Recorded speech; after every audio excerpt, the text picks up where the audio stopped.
Hi, it's Katrina. Mysterious runes. While examining a cow bone dating back to the 7th century in the Czech Republic, archaeologist Alina Samova noticed some unusual scratches. Upon further inspection, experts identified the markings as Germanic runic letters. The discovery upended the previously held belief that the Slavic alphabet was not used until the 9th century, leaving archaeologists shocked. These runes could change history. They do not know who carved the inscriptions, but a new study suggests that the author was a Slav who had learned the Germanic alphabet, or someone from a Germanic tribe living in a Slavic region. Expert Robert Nadoma identified the writing specifically as Elder Futhark runes, a 24-letter alphabet that was used from the 1st to the 7th centuries by German-speaking peoples of Central Europe. In an official statement, the scholars clarify that the bone contains no specific message, but instead bears the alphabet's last 7 letters and contains several mistakes, suggesting that it was a learning aid. Tensions between Slavic and German people have continued into modern times, making the discovery especially significant. It has given rise to increased animosity between the two groups today, and proposes the very realistic possibility that literacy was achieved in the Slavic world much earlier than previously thought. At the very least, researchers hope that this leads to further discoveries of runic lettering that will help them fill in critical gaps of its history. The oldest map ever. There is a stone slab that was crafted in the Bronze Age that appears to depict the oldest map ever found in Europe. The stone map was pretty broken when discovered, with the large upper piece of it missing. Made on a slab of stone about 9 feet long and 6 feet wide, it dates back from sometime between 2150 and 1600 BC. Found in 1900 in France, it shows a known territory that researchers were able to understand. After the stone map was found, it was acquired by the National Archaeological Museum of France and stored there until researchers discovered it stuffed in the cellar in 2014. Dr. Clement Nicholas from Bournemouth University took an interest in the slab and began to study it. What Dr. Clement found was that the stone shows many elements of a prehistoric map, such as lines and repeated motifs. It was soon discovered that the piece of stone had been purposely shaped three-dimensionally in an attempt to replicate the valley of the River Odette, with lines trying to show the extensive network of rivers. It was a map of its creator's area. What scientists don't know is why the map was created. It could have been somebody's doodle. It could have been a strategic plan. Maybe someone trying to draw a map of the territory to control more land. Either way, it's 4,000 years old, the oldest cartographical representation of any territory in Europe, and a total mystery.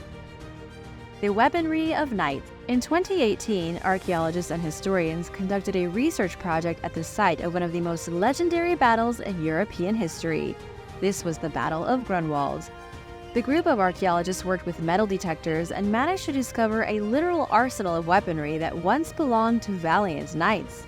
By the end of 2020, the final set of weaponry was discovered, including a sword, a belt with 2 knives, and the sword's scabbard.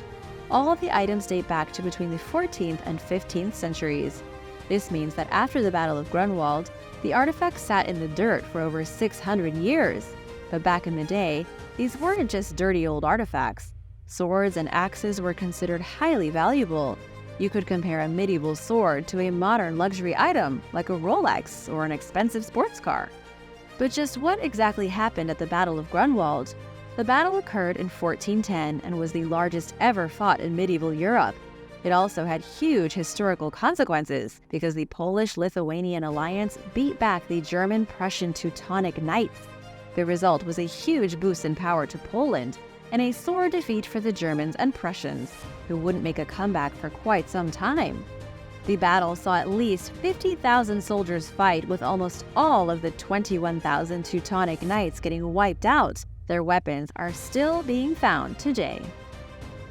Mass burial site. A team of archaeologists working in southeastern Poland were shocked to recently discover a mass burial site with no less than 119 tombs.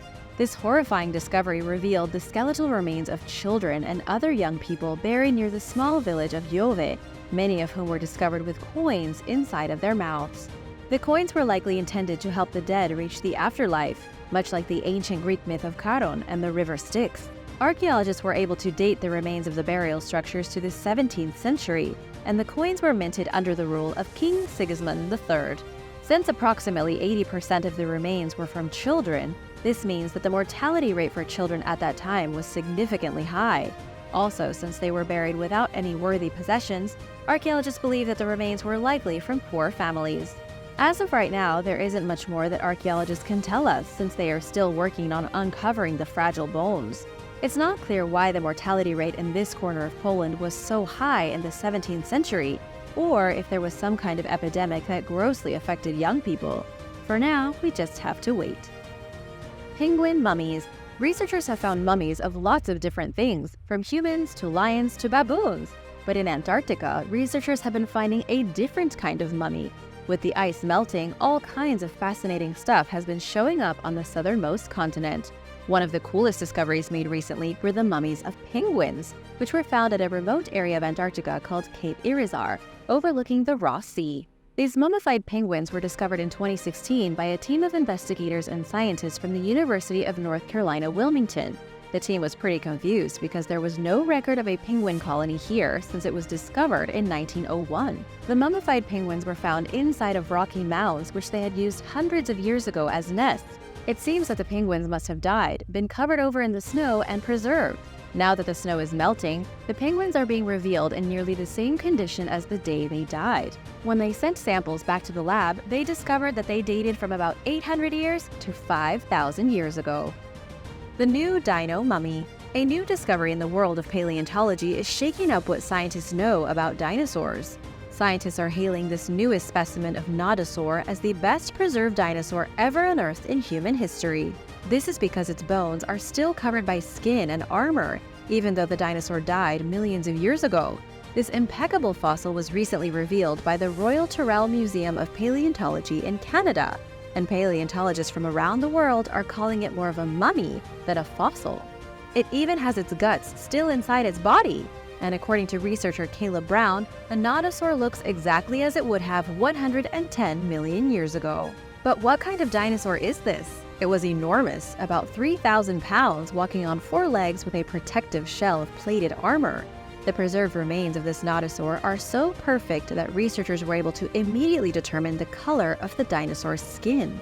Apparently, it was reddish-brown, which scientists believe was one of the earliest methods of camouflage, keeping the giant herbivore safe from potential predators in the dense underbrush. Even more incredible is that the dinosaur mummy was found in 3 dimensions. This means that it retained its original shape the entire time it was dead, unlike most dinosaurs that are only found as thin fossils petrified in the rock. Deer with hair on eyeballs. This one is a bit gross and super scary. A deer was recently discovered stumbling through the wilderness of Tennessee with hair growing out of both its eyeballs like some sort of monster. And not just a little bit of hair either. The deer had thick brown hair literally growing out of its eyes, preventing the animal from being able to see. According to Live Science, the hair covered both corneas and may have been caused by a benign tumor somewhere in the animal's body. The rare condition has been blamed on corneal dermoids, which is something that happens when a tissue grows in the wrong place.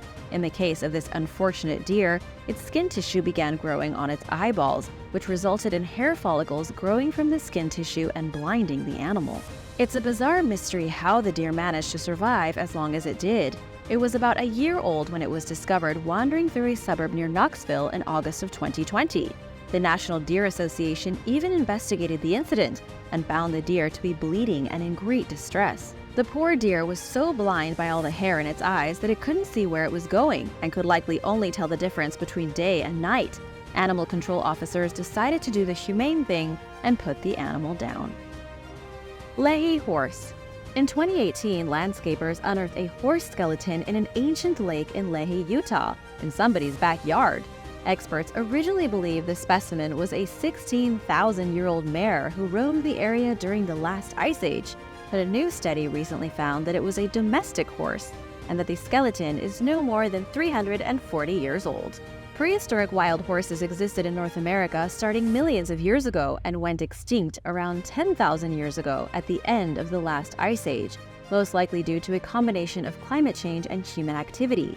The wild horse populations that exist on the continent today formed after Europeans brought the animals over, and some of them escaped. The Lehi horse died when she was around 12 years old. Native Americans living in the area at the time perhaps a member of the Ute or Shoshone communities, raised and rode her, lead study author William Taylor told Life Science. He further explained that new radiocarbon dating results put her death at sometime after 1680, before Europeans settled in what is now the Salt Lake region. Fractures in the horse's back and severe arthritis point toward the likelihood that she was ridden, as these types of injuries are reportedly rare in wild animals, serving as additional evidence that she lived more recently than the last ice age. An isotope analysis of her teeth showed that she ate local vegetation, indicating that people cared for her. A yard sale score. Sometime last year, a yard sale customer in Connecticut bought a porcelain bowl bearing a floral design for $35. Something about the object compelled the buyer to consult experts at Sotheby's, who identified it as a rare 15th century Chinese bowl dating back to the Yongle Emperor, the third ruler of the Ming Dynasty, who reigned from 1403 to 1424. Dang, what kind of yard sale was this? Only 6 other companion bowls are known to exist, putting the recently discovered artifact's estimated value somewhere between $300,000 and $500,000.